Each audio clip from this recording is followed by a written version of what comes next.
Okay, well, I thank you all for coming. I am Michelle Edwards with the Rappahannock Rapidan Regional Commission. I handle the commission's environmental and natural resource programs, as well as our regional food council. And I thank you all for coming today. Looks like we have a good crowd. So I am going to call on each of you and just invite you to state your name and who you are with, and anything else briefly that you'd like to say as by way of introduction. And then we will get started on the rest of our agenda. Becky? Hi, I'm Becky Gartner, Extension Agent here in Culpeper County. Thank you. Jacob? Jacob Gilley. My wife and I farm in Madison and Orange counties. We direct market beef, lamb, pork, and poultry. I also work as the Sustainable Grazing Coordinator for American Farmland Trust in the 5-county region of Orange, Madison, Rappahannock, Culpeper, and Fauquier. Thank you. Brad? Good afternoon, Brad Jarvis. I'm the Extension Agent in Madison County, and one of our main food emphasis programs was the online farmers market this year. It was totally online though, with curbside delivery. We will continue to do that through the rest of the year, and we will do that with our shopping days that we typically do in November before Thanksgiving and the Saturday before Christmas. So that will go online as well. And they can be found at our website, and you're welcome to join us. Thanks, Brad. Carl? I'm Carl Stafford. I work with Extension as well, and my interest in this subject is in the connection between production of food and in the human nutrition aspect. So that commercial kitchen plant at Carver is where all that comes together, and there's the entrepreneurial support and stimulus to it, the educational part, the job skills training. But to me, it's simply put that if you're going to make tomato sauce, you need to know what kind of tomatoes to grow. Thank you. Danielle?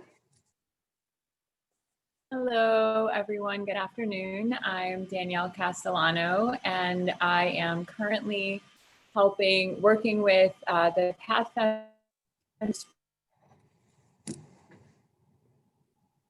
Oh, I think Danielle, you're breaking up. you got muted. You're muted, Danielle.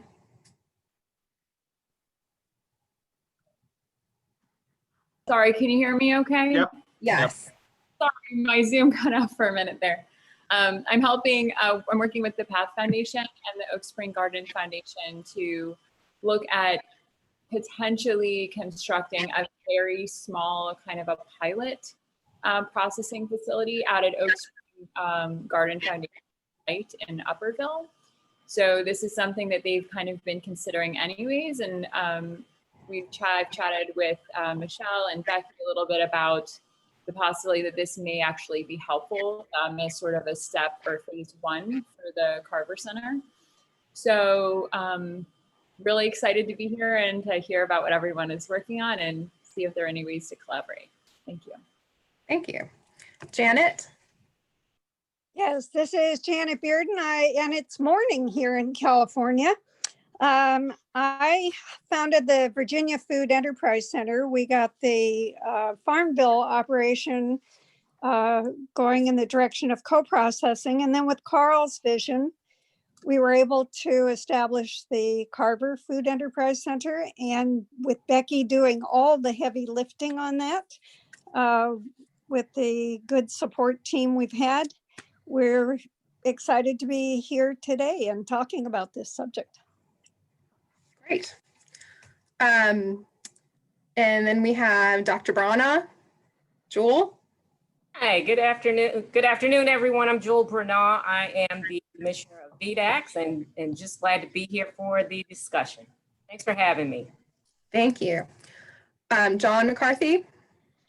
Good afternoon, everybody. My name is John McCarthy. I'm Senior Advisor with the Path Foundation. I'm Senior Advisor with PEC and also on the board of the Path Foundation. I'm here wearing a couple of those hats. we're also working, trying to be supportive of the American Farmlands Trust Sustainable Grazing Project, and maybe developing some other efforts to promote grass-fed beef in our region. Great. Justin? Yes, I'm Justin White, Director of Operations with 4P Foods. I know Tom with 4P would like to be here himself, but it's been pretty busy at 4P the last 9 months or so. So I'm happy to be here. I think I've seen most people in this room, but haven't heard enough about what's going on with the Carver Center these days. So really interested to see where this is going. Great. Kirsten?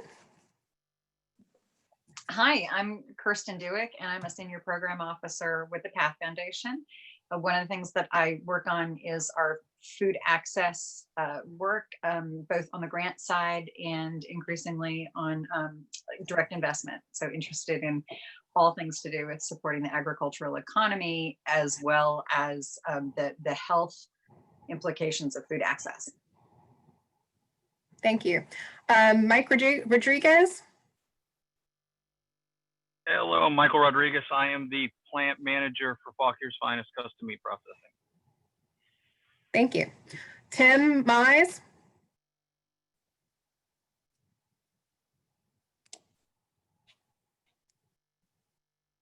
Tim, are you still there? Looks like he dropped off. Okay. Well, we'll get back to him. Mike Sands?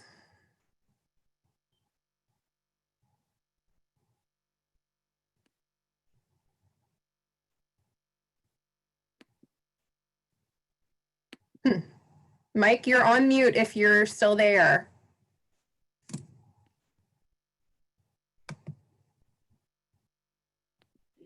Okay, well, moving on. Patrick? Hi, everybody. Patrick Monty, Director at the Rappahannock Rapidan Regional Commission. Longtime involvement with Carver and a lot of you with your various organizations. So just looking forward to kind of furthering the discussion today. Thanks for joining us. Thank you. Erin? Hello, everyone. I work with Justin White at 4P Foods as an operations specialist, and I'm tagging along today to get more up to speed as to what's going on in our region right now. Thank you. Jane? You're on mute, Jane. Yep. There you go. It took me a minute. Thank you for including me on this. I'm the executive director for Northern Piedmont Community Foundation, which serves Culpeper, Rappahannock, Fauquier, and Madison counties. I've been working with a couple board members on the Minority Farmer and Veteran Farmers Association, and am also, like the rest of you, very interested in what's developing at the Carver Center. Thanks. Thank you. Clark? Hi, Clark Orstrom, owner of Faulkner's Finest Custom Meat Processing, and also representing the Orstrom Foundation. We've been supporting the Carver plan and a number of the other groups represented here today. So glad to be here. Thank you. Eugene?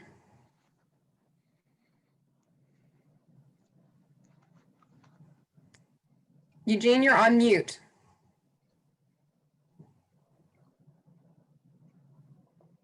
Can you hear me now? Yes, we can. There you go. All right. Hello. I'm Eugene Triplett. I'm a member of the Minority and Veteran Farmers of the Piedmont. We have a thing going on at the Carver Center, and also a member of the board member on the Northern Piedmont Community Foundation Board. I work closely with Jane. So, welcome. Thank you. Eric? Eric Benfeld with Virginia Cooperative Extension and the Center for Food Systems and Community Transformation. So glad to join the call. Thank you. Then we also have some people that are on the phone that I am not sure. Let's see. There is a 540-422-8000.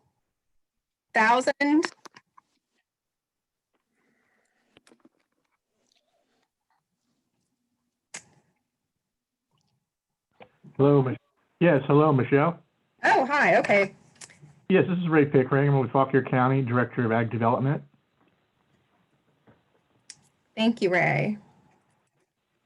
Let's see. Is there anybody that I missed? Okay. Mike Sands looks back. Oh, great. Yeah, Tim, yeah. Tim is Mike? trying to join. Mike Sands, I'm in Rappahannock County, and that's why I fall off the internet map every once in a while. So bear with us. Do grass-fed beef, lamb, pastured pork, and we market through direct market on-farm store. And I work supporting AFT's programs and the regional food council, and I spar with John McCarthy over whether it's the best bourbon in town. So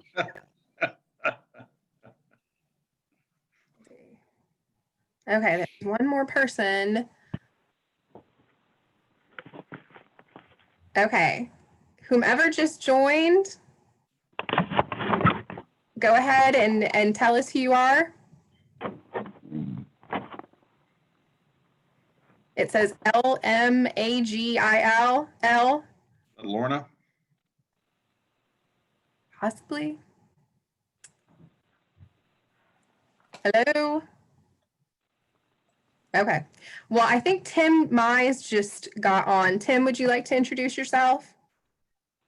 Yeah, sorry about that. My computer keeps locking up. I keep getting knocked off. I'm Tim Mize. I'm the A&R agent in Fauquier County, and I guess I'll kind of echo what Carl said. I guess I sort of work around the periphery of the local foods and food processing, and so I'm tuning in to learn more and see where I can help. Great. Well, welcome everyone. So the first thing on our agenda, we have a welcome and opening remarks from Jewel Brana. Dr. Brana? Yes, thank you. Hello to everyone again. I'm Jewel Brana with VDAX. Can you hear me? Yes. Okay. Yeah, I'm really happy to be here, and I appreciate you all engaging me in this conversation. The Rappahannock Rapidan Regional Commission, and of course, Virginia Cooperative Extension, which is my foundation. And I have kind of worked with Carl since he started the vision of the Carver Center and was trying to bring attention to it. And of course, Mr. Eugene Triplett, they've all kept me very engaged. And so it's really exciting to have this discussion today. And I think about so many unknowns that we live with. I mean, we 2 days later, we still don't know who the president is going to be. We just live in a world of unknowns, and a lot of that started with COVID and the experiences that we had.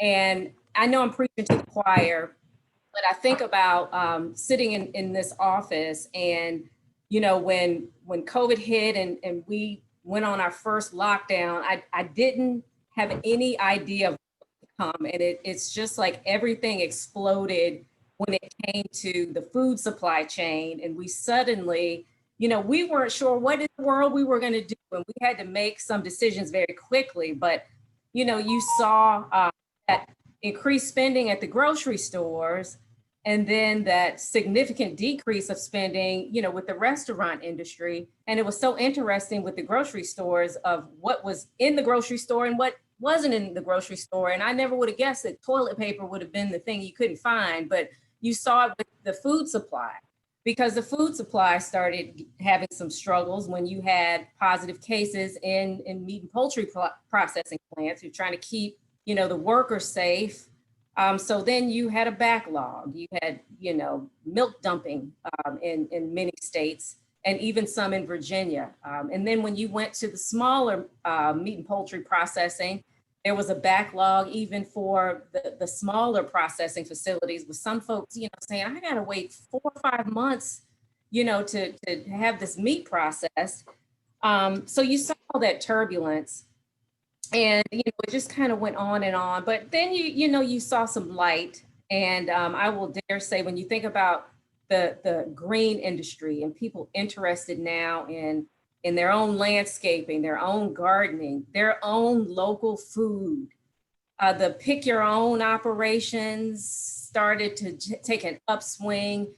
And then of course, as Brad Jarvis mentioned, farmers markets. We had to make decisions about farmers markets, and farmers markets didn't love the decision, did such an incredible job of shifting and refocusing to an online platform, you know, to get the food out. And you had the wineries, distilleries, and breweries who were trying to figure all that stuff out. So you saw some light coming out, and that refocused interest on local food and where the food comes from. It'll be interesting to see how we carry that forward. We don't know what will look like a year, 2 years, 5 years from now, but certainly it has re-engaged us in our local food supply. But then the other side of that is the hunger issue, the food insecurity. You know, it's really scary to think that when you look at the most recent numbers from Feeding America that says because of COVID, 1 in 4 households is food insecure, and you have disproportionately affected children in these households. And it's just really scary about how we're going to manage our food to get healthy, fresh food to citizens all across the United States. So I say all that to say that this conversation that we're having today couldn't be more important, could not be more relevant. And I think from the standpoint of Secretary Bettina Ring, our Secretary of Agriculture and Forestry, and myself and many others, you know, we want to make sure that we are an asset and a help to agricultural producers, processors, small agribusinesses, and et cetera around the state of Virginia to try to help as much as we can. So thank you for having me, and I look forward to the conversation today. I may have to leave a couple minutes early, and I apologize for that, but I'm very excited for what we have today. So thank you so much. And thank you so much. So our first up on our agenda, and I will say these presentations are intended to be quick to just give everybody a level playing field. So we're all aware of some of the good work that has been done in the region to start with, so then we can have our discussion. Let's see. Oop.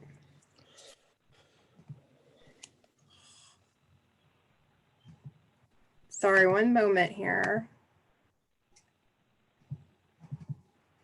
There we go. There we go. Okay. So in 2015, the commission adopted the Rappahannock Rapidan Region Farm and Food Plan. And this study encompassed our entire food system, as our agricultural working group defined it, from Loudoun County all the way through Charlottesville, although the focus was mainly on our PDC region, our 5-county PDC region, which is, again, is Fauquier, Rappahannock, Culpeper, Madison, and Orange. But the economic analysis did look at our entire regional food system. And we had a wide range of participants during this study period, from local governments to farmers to various nonprofit organizations, schools, food pantries, and private citizens, as well as agribusinesses. And this planning effort had 6 main phases. We started out with an asset assessment. We had an agricultural working group to steer the process. That this was prior to our regional food council. And we first determined what we had in our region, what resources we had, from food banks to grocery stores, to processing facilities, to institutional markets, the whole work. We documented everything. We then hired Ken Meter to conduct an economic analysis in the region, which is posted on our website. The entire food plan, all the appendices, including the economic analysis, is posted on our website. We held 12 stakeholder interviews, half of which were to producers, the other half were to other stakeholders like one was to Fauquier Hospital. We had some processors, et cetera. So major stakeholders within the region. We held producer surveys. I believe there was approximately 1,500 surveys sent out to farmers within the region. And we had, I believe it was somewhere around a 35% return rate on that, which was very robust results for the producer surveys. And then we held 5 focus group meetings around the region, and then finally developed our regional farm and food plan.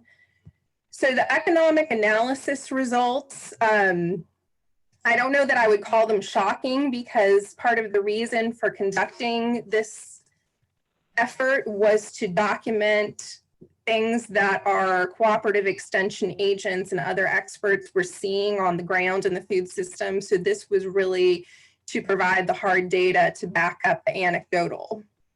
So it came out that 90% of the food consumed in our food system is produced outside of it, with a $7 billion per year loss of potential local revenue, and that the farmers in the region were spending an average of $47 million more producing crops and livestock each year than selling them, with 70% of the region's farmers reporting a loss in 2012. So all of this data came from the 2012 agricultural survey and some other federal and state data sets. And the average age of principal farm operators in the region is over 60 years old, which is higher than both the state and federal average for farmers.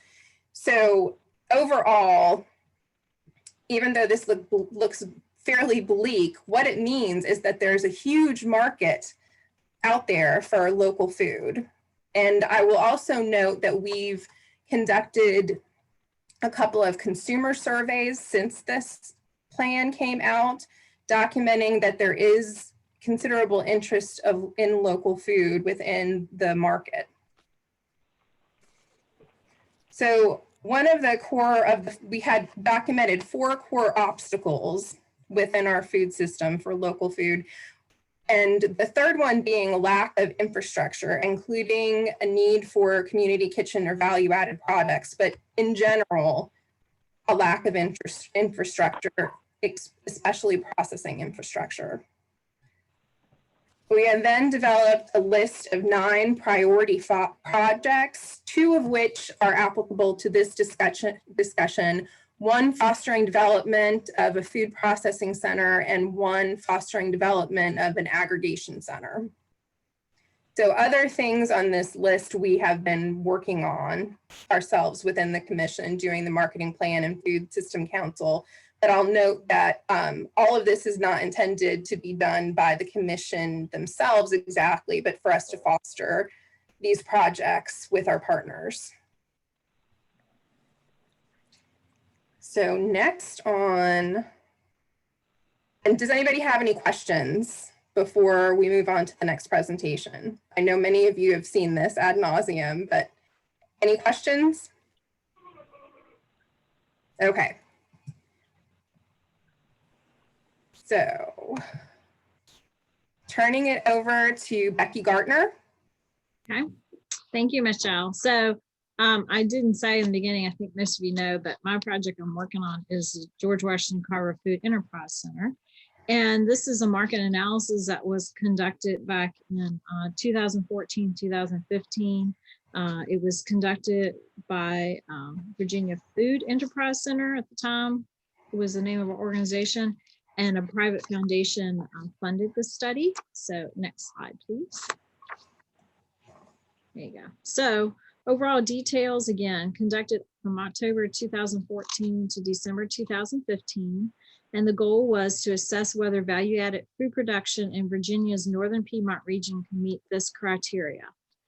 Provide a valuable infrastructure component of local food and agricultural network, strengthen the local food system, provide producers with a fair local market for specialty or other crops, address the needs of food insecure families, create jobs, encourage healthier food choices, and then see if the facility could be economically viable and sustainable. Next slide, please. So the methodology that was used with this, Ben Craig was hired as a consultant to do this. Many of you might remember him as you participated in this study. He did a literature review. He had interviews with key producers and extension agents.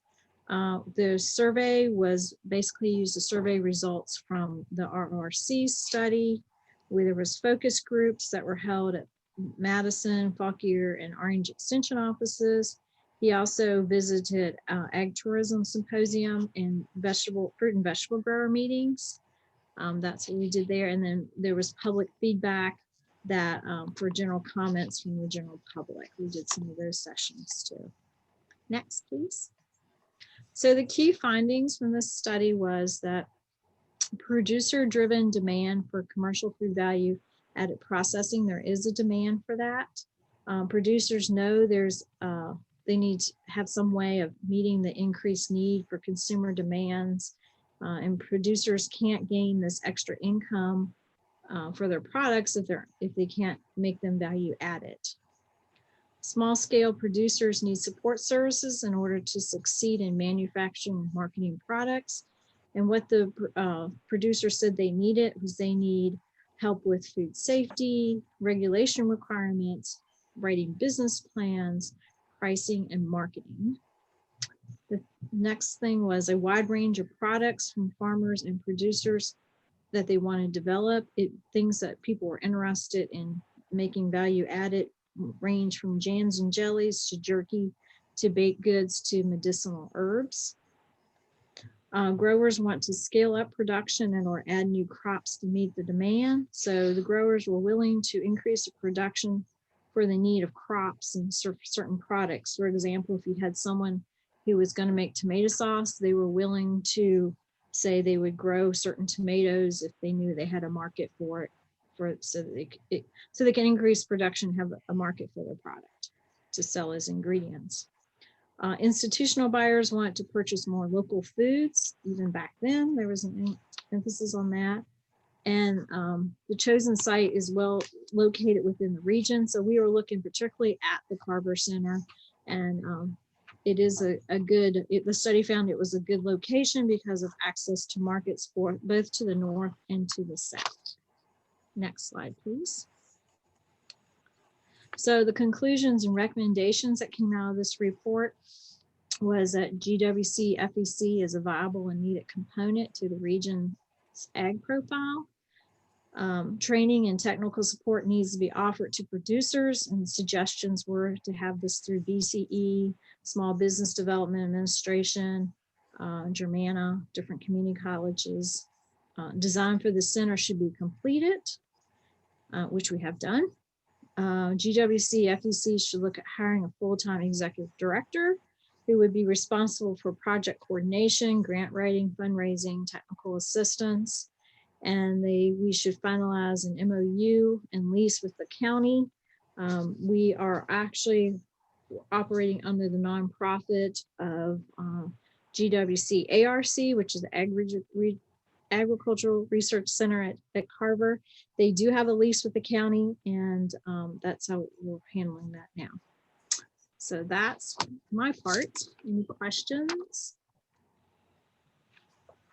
And this report is available on RRC's website too, full report. Okay. So if no one has any questions for Becky, the next item on the agenda is, I believe, John, are you covering for Matt? Sure. Okay, take it away, John. All right, very briefly, the PEC was working with Healthcare Without Harm to do an assessment of locally raised grass-fed beef and trying to expand its entry into the marketplace, mainly healthcare institutions. We were going to the second phase of that project, and Healthcare Without Harm both withdrew from their Mid-Atlantic operations completely. And as we are all saying, as a result of 2020, COVID-19 hit, and we were forced to retrench. We repartnered with both 4P Foods and Local Food Hub out of Charlottesville The current configuration of that study that we're doing is trying to bring in some outside aggregators of local food, animal protein. It's a big, it's a company out of North Carolina called, oh my God, I don't know if maybe First Hand. First Hand, thank you, Justin. I knew Justin was going to know the name. First Hand Foods out of North Carolina, which 4P Foods also uses as one of their suppliers. They do a great job aggregating multiple small producers to meet the demands of retailers and wholesalers.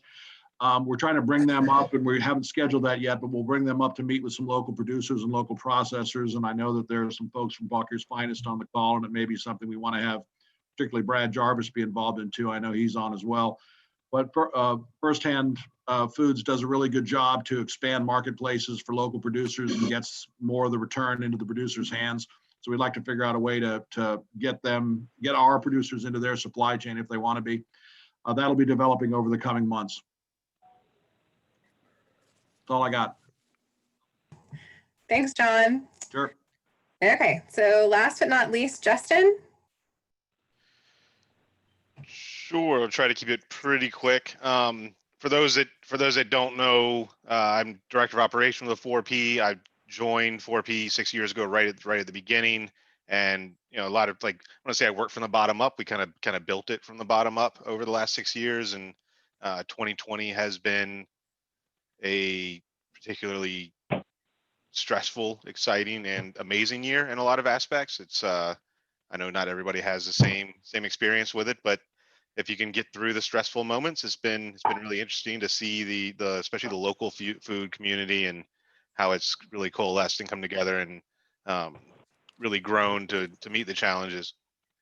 Back when COVID did hit, and I think a lot of people know the story with 4P this year, but back when COVID did hit, I was down in New Orleans with Tom and a couple others, and we had just moved into this brand new warehouse in Warrenton that we didn't think we were ever going to be able to fill, and we couldn't afford, but we were there anyways and had future plans. That week we were at the conference in New Orleans. I think on Tuesday, UVA shut down, DC Public Schools shut down. On Wednesday, JMU shut down. And over the course of 4 days, we watched 85 to 90% of our wholesale business dry up. And like a lot of other folks, in our area, we thought we were going out of business. We thought that was it. We were, and not just us, but our farmers that we support were, now what are they going to do? They were just putting crops into the field. They've got their full investment in, and that was it. So we went from worrying about what we were going to do to thinking about what are our farmers going to do, and then also, who's going to feed the children. Schools are shut down, colleges are shut down. The governments, a lot of the local governments were shuttering the doors and kind of hunkering down, and all these emergency plans that we had thought were going to be there just weren't really coming to fruition.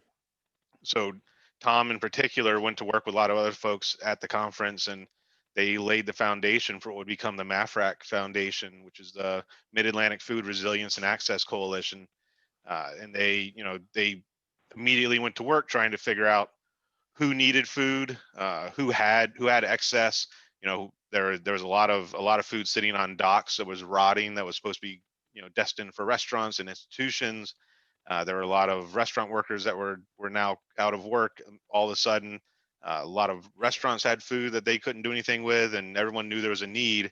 So it really became this huge effort to connect all the dots between who has food, who has time, who has coolers, who had trucks, which was that was a lot of what 4P was doing, was a transportation, and connecting all those dots and getting the food to the right places so it could be processed and created into meals and brought over to the people that needed it.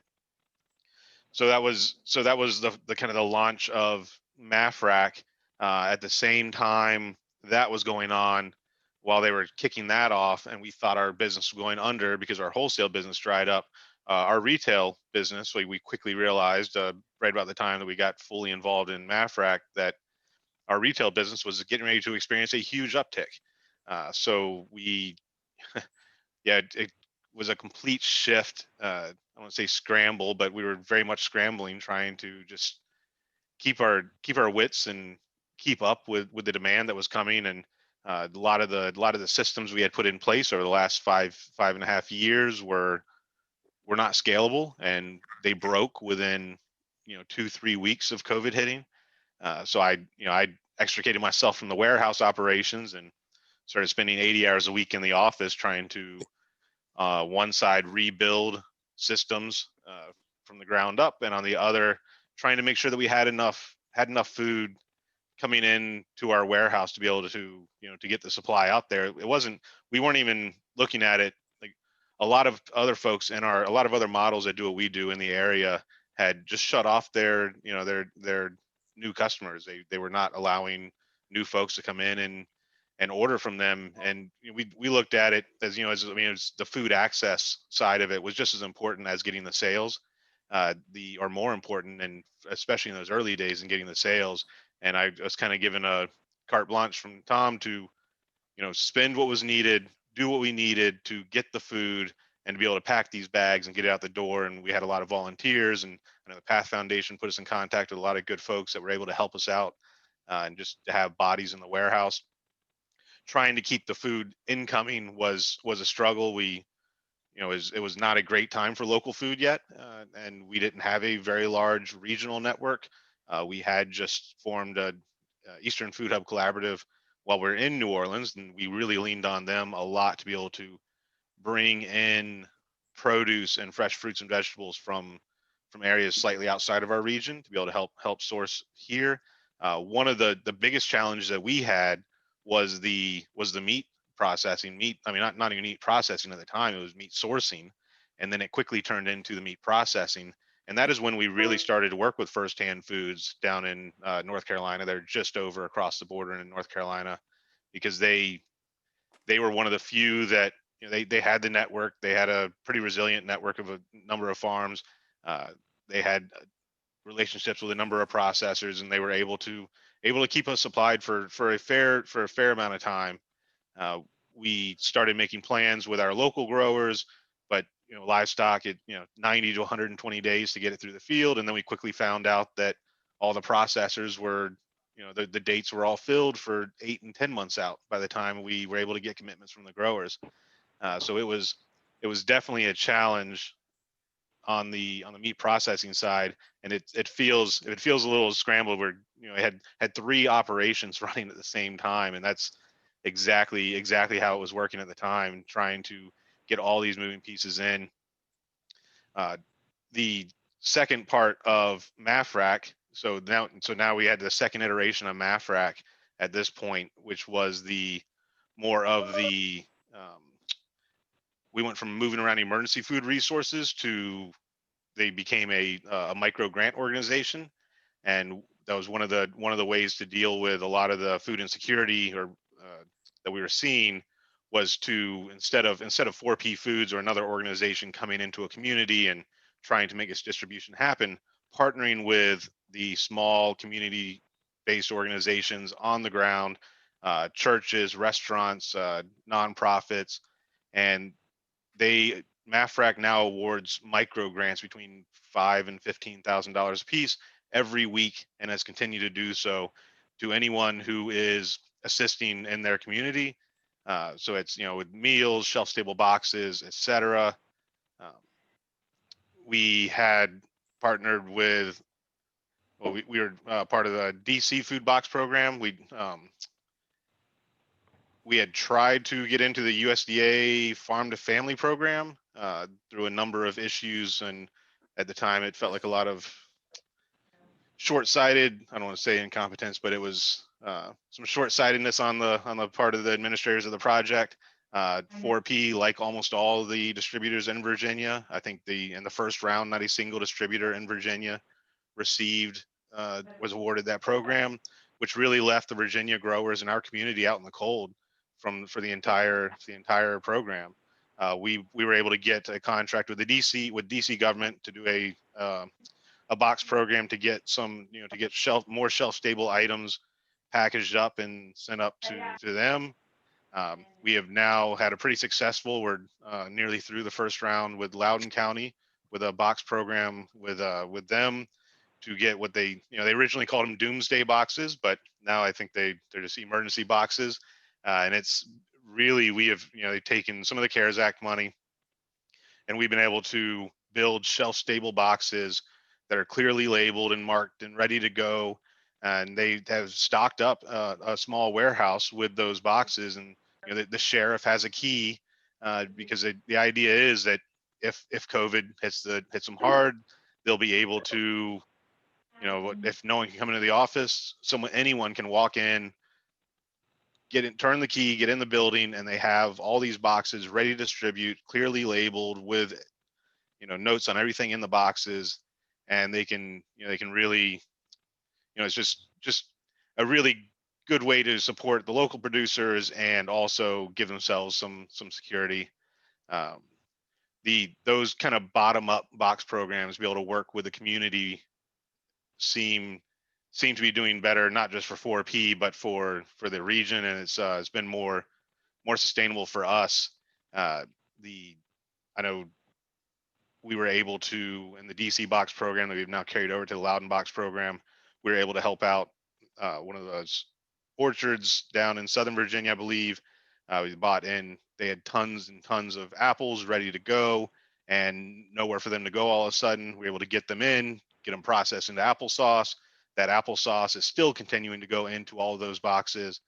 Did the same thing with Belmont peanuts. We were able to, place an order for, it was something like 5,000 pounds of peanuts from a Virginia peanut producer.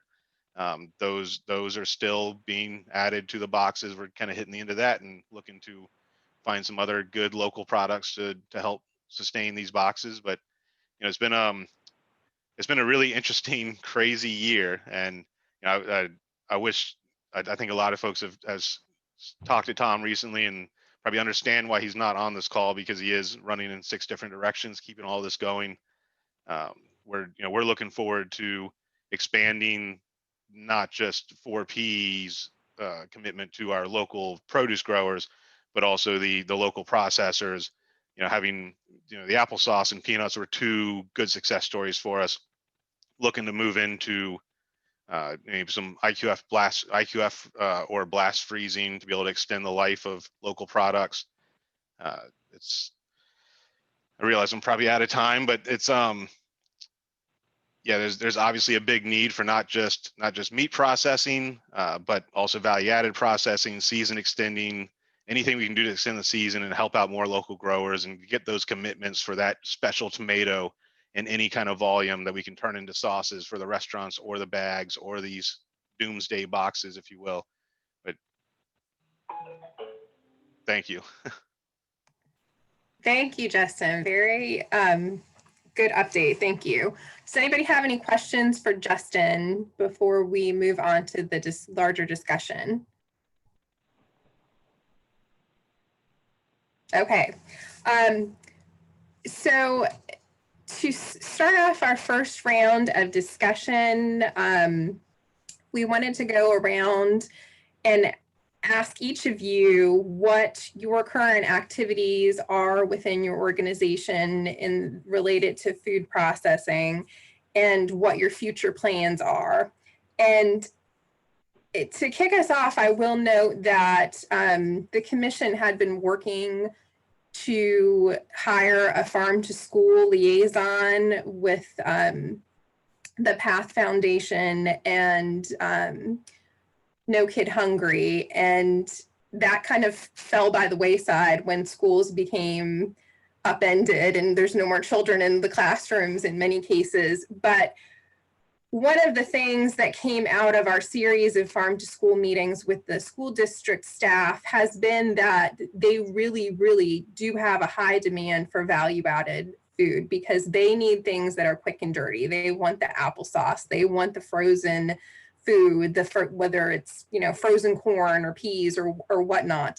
They really are looking for value added, and there is a very big desire from all of our school districts in the region for local food. Every single school wanted to participate with our farm to school liaison program, so it was very encouraging. And certainly we've also been trying to lend assistance where we can to projects like the George Washington Carver Food Enterprise Center and others, and trying to bring awareness within the Food Council, both locally and in having invited the Virginia Food Council to hear about some of the roadblocks that we've had within the region, getting funding for infrastructure or what have you. But yes, I mean, the farm to table plan, the regional plan said we need infrastructure within this region. And I think the pandemic, just as Justin had said, and Tom had said himself to our food council, that it's even more so now that we need infrastructure. So I'm hoping to hear from everyone what your experiences are, what you're working on, and where we might be able to come together and help, whether it's the regional commission or other people within this room, what the obstacles are to your activities and what your needs are. And whether some people, some funders have said more studies. I'm hesitant to say we need another study at this point. But if there is something very focused that we need to study, then I'm all for it. Certainly we're a planning organization, but we don't want to just keep spinning our wheels. So I will go through and ask each of you to kind of talk about some of the activities you're doing, future plans, any obstacles. And if you don't have anything to ask, just pass and we'll move right on down. So Becky, do you want to start the conversation or? Sure, I can start, I guess. Great. So of course, the project I'm working with is George Washington Carver Food Enterprise Center at the Carver Center. I've been working on this, as you can tell, for a long time. Our purposes of the space is food incubator space, someone who wants to start a business. We also are focusing on value-added processing and co-packing and an emphasis on freezing. We have a workforce development program, Stone Soup, which is already operational. And due to COVID, we kind of stepped back, and after talking with 4P Foods and the Food Policy Council, decided that maybe we should look more at community food access and disaster assistance as being one of those places that could have a space to prepare meals that need to go out, or even disaster assistance if there's a natural disaster and FEMA comes in and needs a place to feed volunteers or something. Anyhow, we thought that could be an aspect to look at because of the food insecurity has definitely come to limelight. Where we've gotten an Ulstrom grant in the past. Thank you very much. And we have architectural plans and renderings. Off of that, we based got a construction bid for construction cost. We have equipment list and how much all that costs. We have a business plan, which we updated this summer and have some more looking at it, but it's a good start, we think. And we're working on writing an operational plan. And so we are at the point where we are looking for fundraising and funds to get this thing built. So we have the support of the community and minority and veteran farmers and Virginia State and Virginia Tech, and everybody's there, but we just, as I say, we got to break concrete. That's where we are right now. So that's just a real quick synopsis. And so we're just looking at keep moving forward and getting the word out and telling everybody what we're trying to do and the asset that we'll have here in the region when it's done.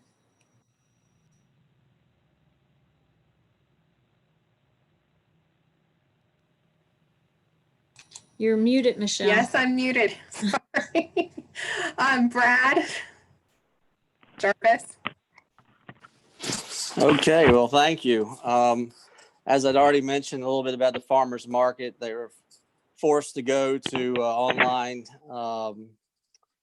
platform for the farmers market with curbside pickup, which proved to be very profitable for them, as they probably made more money selling produce this year than they have the past 10 years we've been in existence. and the trend keeps going, has leveled off, but in the height of the COVID situation, they were selling $5,000-$6,000 worth of produce meats a week with 70 to 80 customers. When the grocery stores finally got new inventory in, that petered out. We noticed that consumers were starting to go back to their normal buying trends, but it has not gone down, to what the in-person market was at one time. So they've leveled off, and they have still 40, 50 customers selling 3,000-4,000 a week right now. So it also helped when the ABC laws were loosened a little bit. We got to do some work with some wineries and in that platform as well. The next project I'm on is I have a private individual who's in a deer processing arena who's wanting to start his USDA inspected facility. So the plans for a new meat processing plant are in the works in Madison County. The plant has been drawn up. All the financials have been reviewed to be feasible. We're working on a septic system right now, which has tended to be pretty challenging for us as we introduce some new innovative wastewater handling facilities that were not well received by the health department. So we re-engineered and are still working with them right now. It's on the back burner right now because this is an existing deer handling facility that does over 2,000 deer in a season. So we have yielded to the owner's deer processing business because it is such a cash flow business for him that he really needs to take time to tend to that business. Some other things that we're working on is worked heavily with malting barley. We're getting out of the food, more into the beverage industry, but we worked hard to work with some malting barley. We worked with hops that didn't seem to be too profitable for us, but barley seems to be a crop that we can grow in the northern Piedmont. The question was, can we grow it to the quality that will meet all the food quality standards necessary? We put in 40-acre plot, managed it.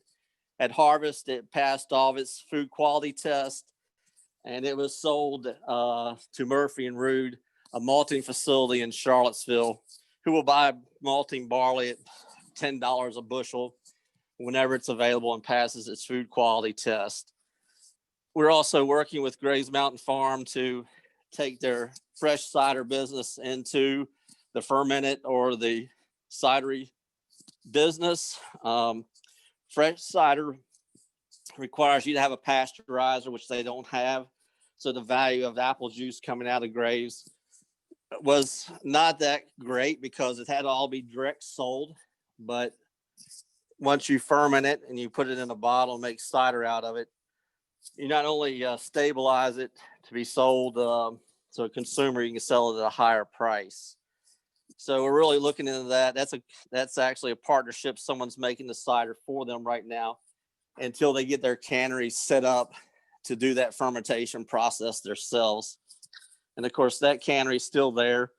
And I'm sure the community, if anyone has any needs for food processing,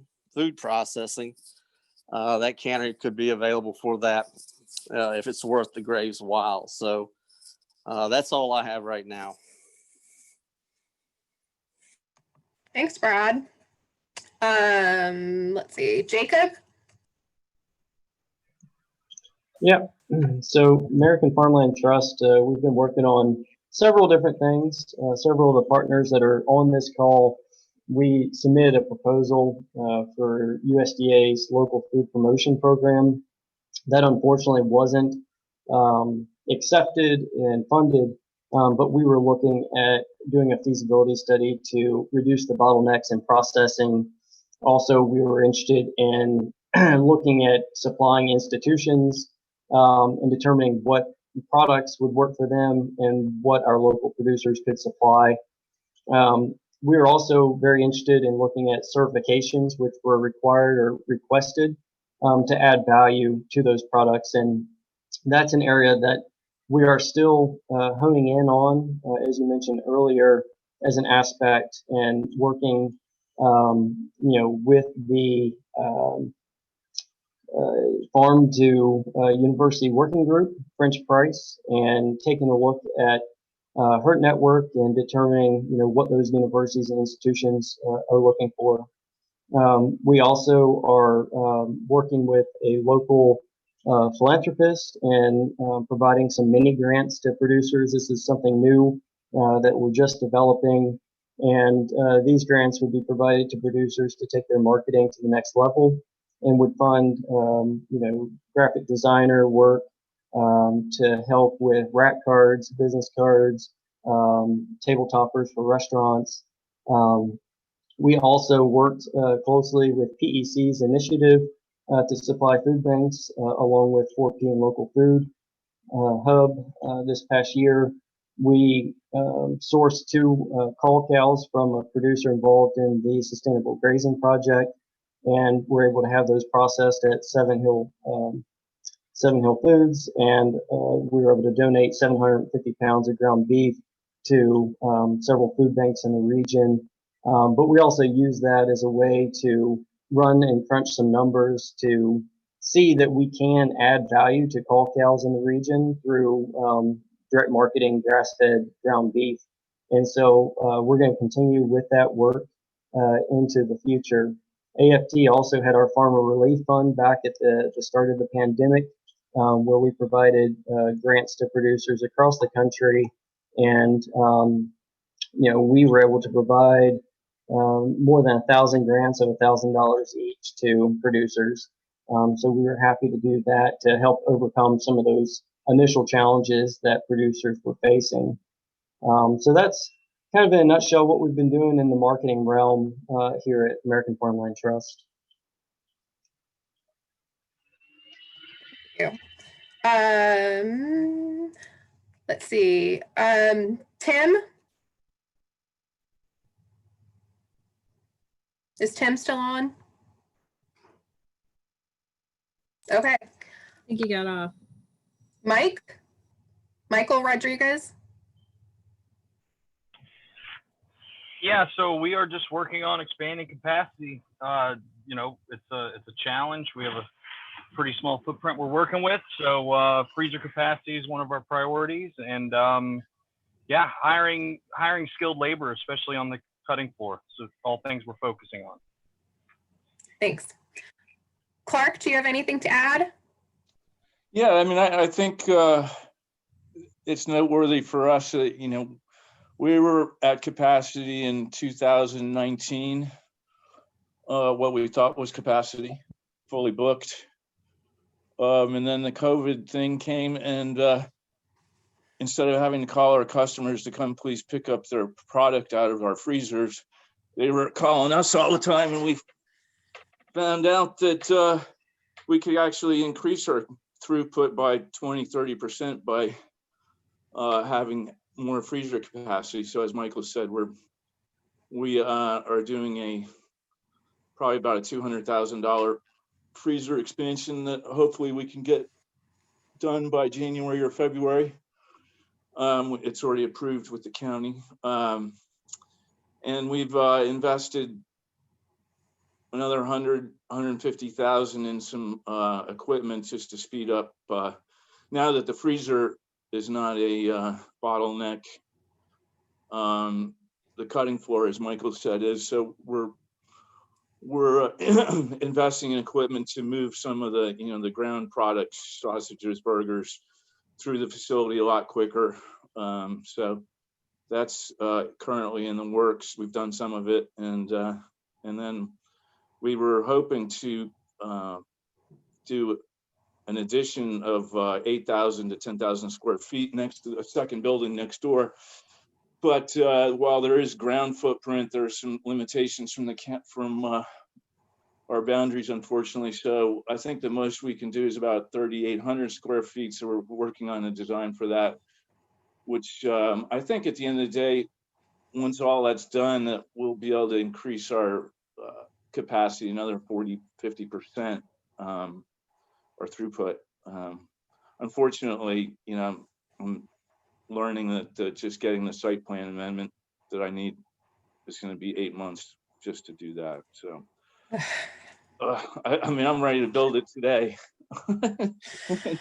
We've gone through a lot of the construction ideas and plans, and I think we can put it up, the building up very fast. But getting through all the hoops at the planning level at the county's going to slow us down. So anyway, that's where we are. Okay, let's see, Eric? Is Eric still on? Nope, okay. Eugene?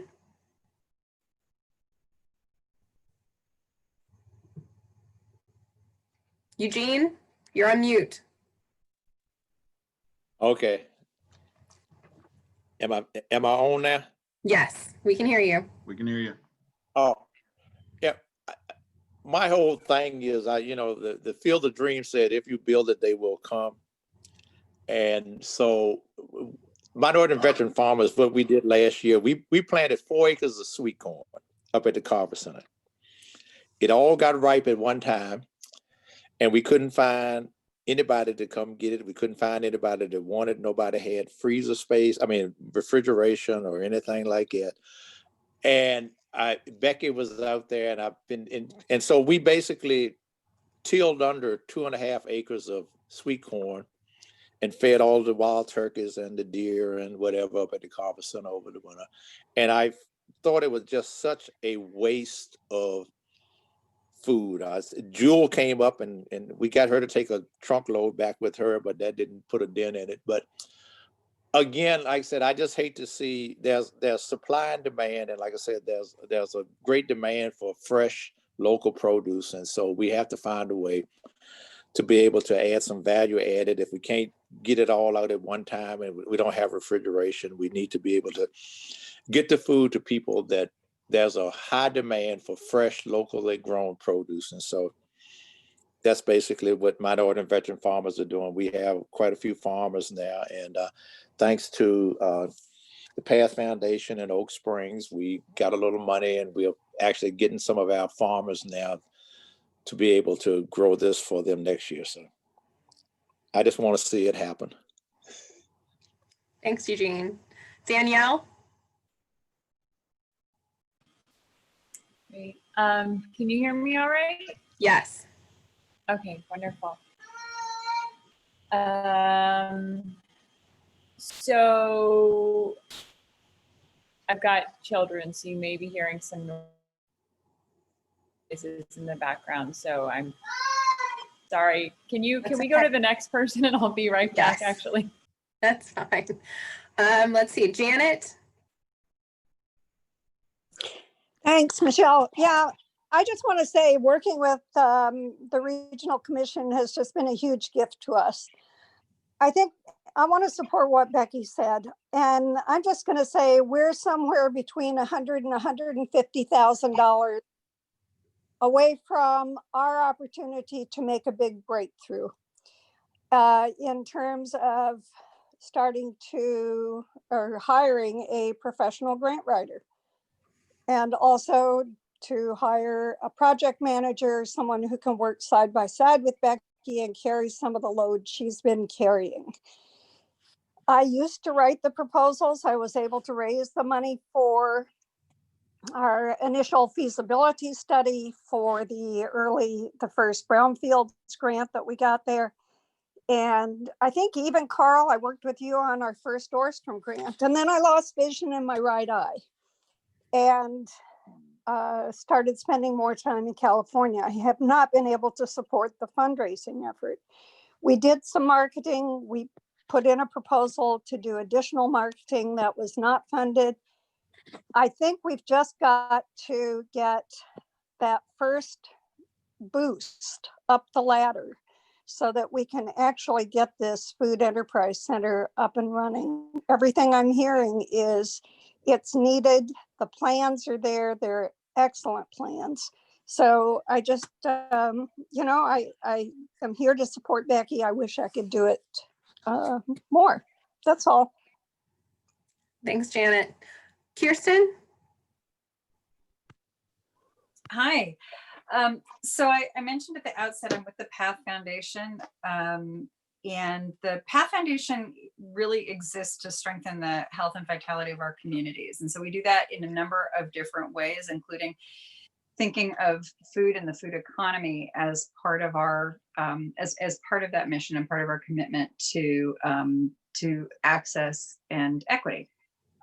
So to just flash back a couple of years, we work extensively, for example, with the public school systems on things like nutrition improvement, changes to the cafeteria, movement in the classrooms, things like that. And over, we kept hitting the same challenge in various forms, which was absolutely, as Michelle and Becky have referenced earlier in the call, there is this powerful demand, this very strong desire for local food. It's worth remembering that the schools are one of the biggest buyers of food anywhere in this area. And so if they are using that purchasing power to be buying local food, they're doing a tremendous service, right? And supporting our local agricultural economy and our local economy generally. So there is some real desire to do that. But there are all kinds of limitations around, there are all kinds of limitations around restrictions on what they can and can't do. But one of them that we felt like we really needed to focus on so that we could break through that impasse was aggregation and distribution on the one hand, and then processing on the other. So about 2 years ago, we made a large direct investment in the creation of a local food hub, which is 4P, as Justin just described. We were one of the early funders for getting that brick and mortar facility up and running. And no rest for the weary or the wicked. That, like, literally the day we made that grant, we looked at each other and said, okay, what's next? And what's next was processing, right? So we have not yet invested strongly in processing, but we do recognize that this is the next really big nut to crack, and would like to be supportive of that. What we have done in the meantime is supporting some of those points of connection, sort of strengthening the network to the extent that we can, especially during the pandemic. With grant programs that work to make farmers whole, and access, pay farmers for their local product, which could then be used by local food service workers, chefs, cooks, restaurateurs, who might currently be facing extreme distress themselves or be unemployed or underemployed, getting that food to them so that they could be preparing healthy, nutritious, locally grown foods, and then active energy, taking advantage of this really strong nonprofit network that we have in the region of food banks and food pantries.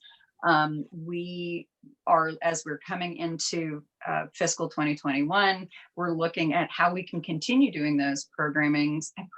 If anything, we'd love to expand them. But we're also and to do that, I think we're going to need to be finding some more sustainable ways to do that. We've been spending a lot of time on the phone, sort of jockeying these different connections. But we feel like there is a fantastic opportunity right now for whether it's a coalition or identifying a coordinator or finding some coordination function that could help smooth and advance all of those programs. We'd love to see that. We have been talking with local governments about different options. I'm hearing some support for CARES Act funding going to some of this food infrastructure function, which we would love to see and love to support if we can.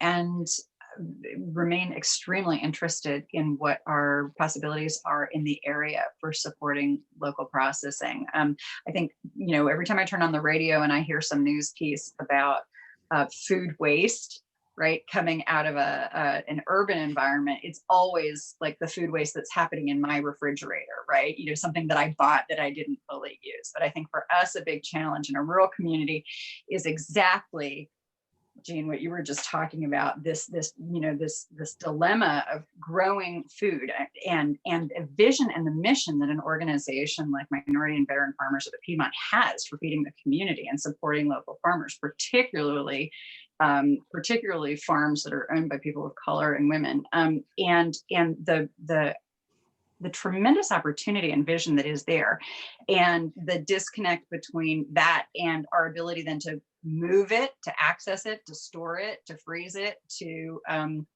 get it into a form that is stable enough that it can be fully accessed, right, by the people who need it most, whether it's individuals or institutions. So that is a snapshot really of the background to our interest in this and our interest in supporting it.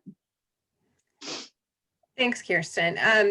So in the interest of time, I am going to kind of springboard off of what Kirsten started to talk about and ask, especially the people who have not yet had a chance to speak. Kirsten mentioned that coalition building coordination is one of the needs moving forward. What are some of the other needs or obstacles, opportunities that you see either in your work or others' works that you've seen within the region? What are those roadblocks or opportunities, needs that you see moving forward to getting us to the next step as a region, whether it is value-added processing or meat processing? So anybody jump in. Michelle, this is Jewel. I don't know if you can let me share my screen. I had a couple slides I wanted to share, and if you can't, I can work around it. Let's see, I can. Okay. Okay, you should be able to share your screen now. Do you see the button? Okay, let's see. I'm trying to get up. So I can share it. I'm trying to, okay. What do you all see? We see aphid planning grants background. Yeah, okay. All righty. So you can see that? Yes.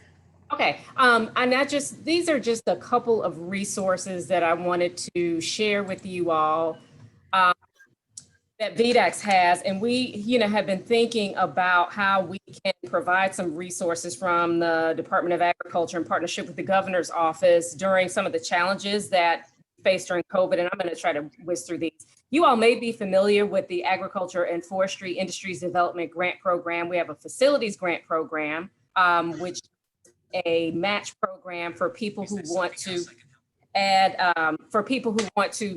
do value added. So they want to invest in the facility and utilize Virginia products. But those are much larger grants. So we looked at our aphid planning grants, and Michelle made a great point. She says, we don't need any more money to do any more feasibility studies. This is really what this grant was originally for. But we looked at it and we said, during COVID, we need to try to be more flexible with this grant opportunity to see how we can respond to some of the COVID related challenges. So we went back to the legislature, we made some changes. And so now we can use some of this funding to actually grant funding for localities to use for infrastructure type things like what Mr. Triplett was talking about in terms of, how can you use that money to reconfigure a farmer's market, for refrigerated storage facilities, developing connections from markets, from growers to customers like the farmers markets did, and et cetera. So we've expanded the use of these funds. Now the funding actually is still a match requirement. So the governor's office puts up half of the dollars. Your local jurisdiction would have to do a match, but we've kind of relaxed the match requirement a little bit so that it can be a mix of dollars and in kind, and there's flexibilities there that we didn't have before to meet that match requirement. And you can see that we award these applications on a rolling basis for up to 2 years. So here you go, a maximum of $10,000 can be spent on capital expenditures. That was not allowable before, but when we went back to the legislature, we said people need this money to make purchases because people are interested in things like commercial kitchens, refrigeration, processing. And so you can see the flexibilities in the match. I looked to see if you all were an economically distressed locality, and unfortunately the area that you all are in is not considered such because there are increased flexibilities for the match. And there are other utilizations of match funding you can use, as you can see on the bottom of the slide, whether it's a donation, contributions, etc. So I just wanted to share that. Another new pot of funding that we have gotten through the legislator at VDACS is the Virginia Food Access Investment Fund and Program. This is a brand new program. It won't launch probably until December. So it provides for the construction, rehabilitation, equipment upgrades, or expansion of a grocery store, small food retail, or an innovative food retail project. Must be in an underserved community. This money is specifically designed to address food access issues in historically marginalized communities, meaning Black, Indigenous, people of color. And it is really to build the culture of the community, to build leadership within the community and a sense of equity and ownership.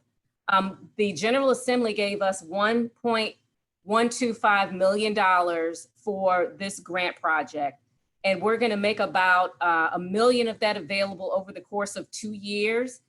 Hopefully, again, I said we'll launch in December and accept applications through March 2021.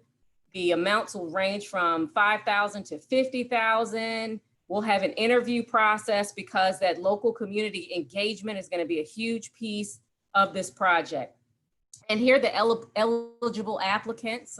You can see there has to be some component where you sell the products to the community. So you can't just have a community garden and give the food away. There has to be a retail sales component, and you can see the eligible applicants listed in blue. Here's the contact at VDACS for both the APHID planning grant and the Virginia Food Access Investment Program and Fund. And finally, in terms of work with meat and poultry processing, we have our VDACS Office of Meat and Poultry Inspection with tons of how-tos and resources, and the VDACS Food Safety Program. And Michelle, I am happy to share this PowerPoint because I zipped right through it. Yes. Thank you so much. And thank you. I will get the slides from Joel and send them out to the group so you have them. Appreciate that. Thank you. Okay. So anybody else, what are your thoughts as far as opportunities, roadblocks, obstacles, next steps? Well, this is Brad. Jules, that program that's through VDACS is very good. We just got a grant in Madison for a winery, Revelations Farm. So that's a great program. But on the federal side, yes, you have USDA, rural development monies and community facilities. That's direct loan programs and grant programs. And when I look at the demographics of Culpeper, this is a tiered grant and direct loan program. It's not likely Culpeper is going to fall into the high tier that gives you an abundant amount, 100% project, but you do fall in the tier of the 35% to 55% of grants with financing available at 2% for 40 years to get that done. And so that's a very viable option right there that I think we should look into.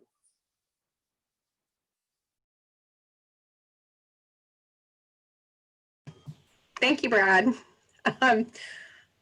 Anyone else? Hi, I'd like to chime in if that's all right. And yes, apologies in advance if we have more kid interruptions. So I would just like to say that it's been really interesting exploring the processing side. Specifically, we're looking at, with Path and Oak Spring, we're looking at the small processing facility. I need you to go sit down. So that has been really interesting, and we've been touring and looking at, we've gone in toward Frontier Kitchen in Chantilly. We're looking at touring Hatch Kitchen. So I think it's processing, absolutely, without a doubt, is one of the pieces that is missing, for sure. And like I said, if we can at least help to get the ball rolling for the George Washington Carver Food and Enterprise Center with a very small, I'm talking like 60 by 80 foot processing facility at the Oak Spring site. I think that could be a very interesting, at least a first start for this region. Ultimately, it would mostly serve our biocultural conservation farm. So that's one piece. I think that's one part that's missing. I've spoken a lot over many hours with Kirsten about this, I really see a need for this coordination of all of these different efforts that are going on. I spent the first 8 years or 8 years of my career at George Mason University. So I'm very familiar with this siloed kind of approach with the food system. It happens at the university and academics, and I see it here in the food system, national and local level. And I think MAFRAC actually has done an amazing job of creating a coalition led by 4P and the Arcadia Center for Sustainable Food and Ag. They've done an amazing job of bringing people together via the grant program, via the weekly calls. So I really have to applaud them. And of course, just like in academia, if you have money, people will come. And so I'm wondering if there might be some way to kind of, either pool together some resources, bring a couple of, maybe some state funders and maybe some private funders or whatever foundations together to create a pool of funds to be able to offer some of these micro grants in a similar fashion that MAFRAC is doing, and also combining that with a very strategic approach informed by the many reports that have already been completed across the region. What you've done, Michelle, and I know there are many others out there. But I think, creating a resilient food system, and basically we're looking at how do we relocalize our food system. So having a very strategic, coordinated approach, I think is absolutely critical, because this thing is not going away anytime soon in relation to COVID, and there could be a million other things that come up as well. So those are my 2 cents.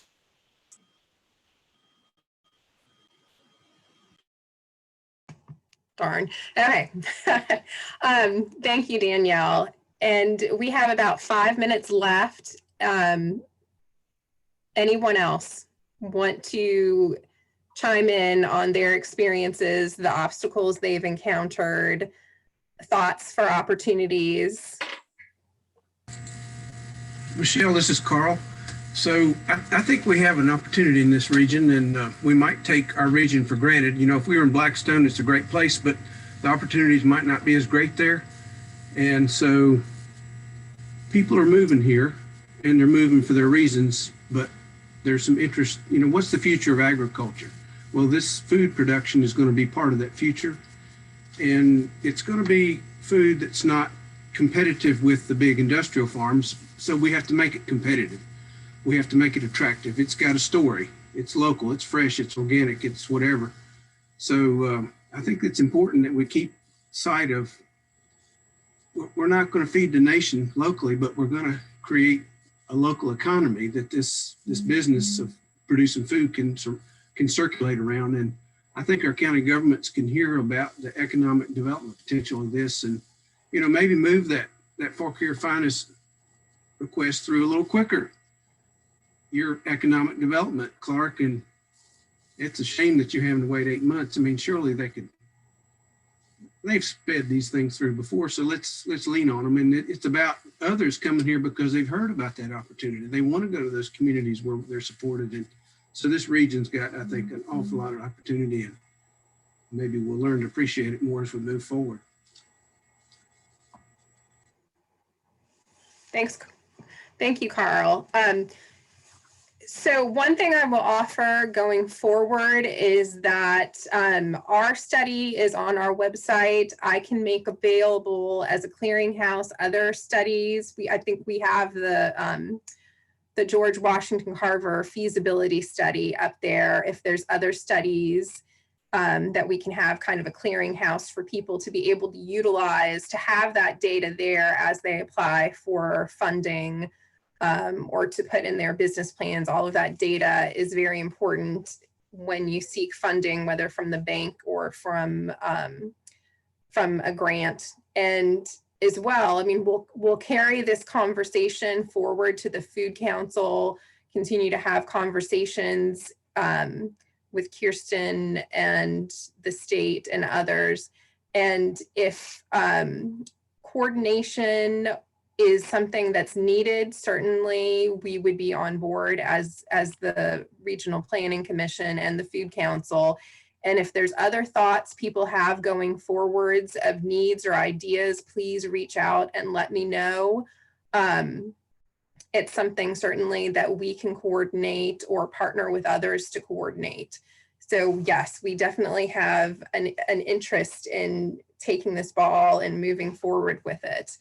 And maybe we'll have another call like this in 4 months, 6 months from now and catch up and see where everybody is and where they have other ideas moving forwards. Because as we've said, both at the Food Council and other meetings that I've been to, there's been a lot of movement on this issue since the pandemic and a lot of interest in having processing facilities and of local food in general. So we would like to see very much to see this succeed and help where we can. Becky, do you have anything else to add to this or other items for conversation? I'm just glad everybody joined today. I mean, the purpose of this was, you know, I kept hearing this is going on and that's going on. So I kind of wanted to bring everybody together so we could share and see what everybody's doing, because, you know, duplication is definitely, if we're all trying to fundraise and things like that, we don't want to go after the same people. So, or how we can work together to make a bigger impact on the region, which is, I think we've got a group here that can do that. So, anybody have suggestions on things or ideas, you know, please bring them up on how we can move forward and support each other with food processing in the area. Yes, I mean, certainly there's lots of opportunities here for partnerships on grants amongst yourselves and others. So please continue to reach out to each other. There's a lot of good work going on. So yes, I thank you, and I will send out Jules' presentation, and if anyone has any other thoughts or ideas, please reach out. Thanks, Michelle. Thanks for hosting. See you, everybody. Thank you. Bye. Everybody.